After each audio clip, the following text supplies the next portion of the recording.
Caldor Fire now 12 miles from Tahoe Basin, more than 34,000 people evacuated. From the idle boats bobbing on deserted Lake Tahoe to the thick smoke walling off the view at Inspiration Point, signs of the Caldor Fire's march toward the lake's busy southern shore were everywhere on Friday. Winds picked up late this week, pushing the 2-week-old, 145,000-acre fire within about 12 miles of the Tahoe Basin early Friday and closer to landmarks including the town of Strawberry and the Sierra-at-Tahoe ski resort.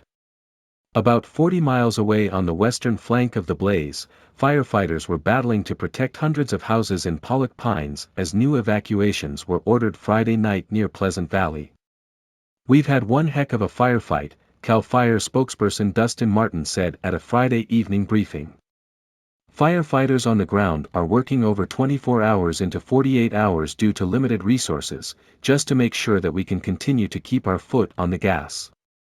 With more than 34,000 people already evacuated in the surrounding mountain communities, Lake Tahoe officials reversed course from earlier this week and advised visitors to stay away.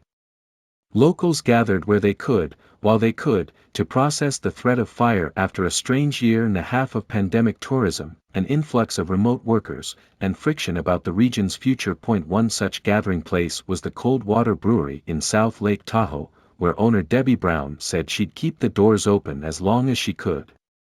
While longtime residents knocked back IPAs and burgers on Friday afternoon, Brown said her kitchen staff planned to start making daily lunches for officials coordinating the fire response. "When you're in a storm on a boat, what is everybody looking for?" Brown said. "They're looking for a beacon of light." That light was getting harder to see on Friday afternoon down Highway 50 at the Sierra-at-Tahoe ski resort. Live cameras broadcast a blanket of gray smoke over a chairlift and the giant pine trees that line 2,000 acres of slopes at the Twin Bridges Resort. Over the past 2 weeks, Sierra-at-Tahoe General Manager John Rice has watched the fire go from 15 to just 3 miles away from the resort on Friday. Rice, who himself lives in an evacuation warning zone in Christmas Valley, has been busy carrying out a 36-page wildfire prevention plan with the help of a firefighting crew sent by his insurance company with chainsaws, weed whackers, and fire retardant gel for the buildings. "Our snowmaking guns are pointed at the buildings and ready to go, to turn the water on," Rice said, though he's holding out hope that it won't come to that. Most of the fire that first sparked August 14 near Grizzly Flats is still burning to the west of the resort, on the south side of Highway 50.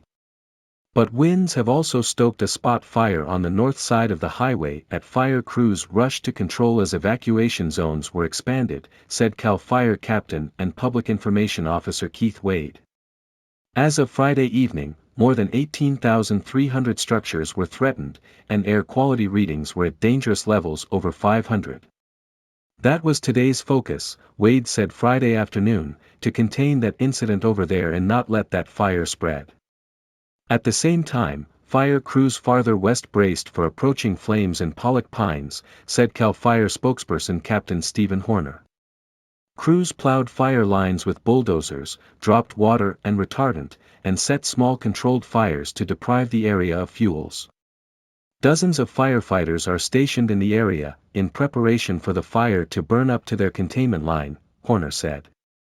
With the fire active on multiple fronts, Cal Fire Director Tom Porter said this week that protecting the Lake Tahoe area was the #1 priority in the nation.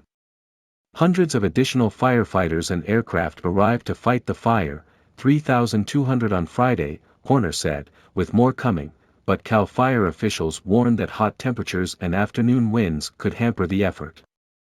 Evacuations were extended Thursday from Twin Bridges to Echo Summit, with officials issuing the first warnings to prepare to vacate inside the Tahoe Basin. Residents of cabins and houses in rural Christmas Valley between Highway 89 and Echo Summit were advised to prepare to leave the area. Mark Strasberg lives in Christmas Valley and didn't waste time moving photos of his kids, important papers, guns and vehicles to a friend's home in Tahoe Keys outside the evacuation zone.